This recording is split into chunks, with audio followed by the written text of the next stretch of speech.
Je vais vous demander, on va jouer à un petit jeu, je vais vous demander de penser à l'âge que vous avez à l'heure actuelle et de rajouter 17 ans à cet âge-là. Donc, calcul mental, si vous avez 30 ans, ça fait 47 ans. 47 ans, c'est l'âge auquel vous pourriez revenir en France si aujourd'hui vous deveniez un réfugié. En moyenne, les réfugiés passent 17 ans en exil.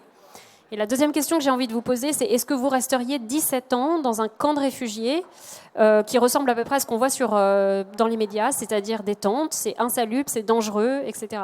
En fait, ce que font la plupart des réfugiés dans le monde, c'est ce que vous feriez sans aucun doute, et ce que moi je ferais en tout cas.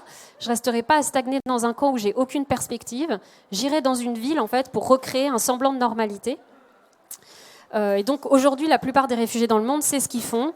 Et pourtant, l'assistance humanitaire continue de se concentrer principalement sur les camps de réfugiés. Et donc il y a la majorité des réfugiés dans le monde, les réfugiés urbains, qui sont complètement à la marge du système humanitaire.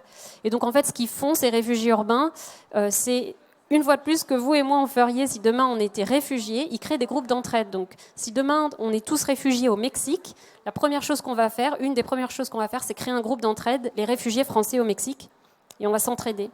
Et donc en fait, partout dans le monde, les réfugiés créent des groupes d'entraide pour subvenir aux besoins de leur propre communauté. Donc Urban Refugees, notre organisation, ça fait 3 ans qu'on existe. On est en contact avec énormément d'organisations de réfugiés dans les pays en développement. Et donc ce programme-là a pour but en fait de renforcer leurs capacités. C'est ce qu'on explique dans la vidéo.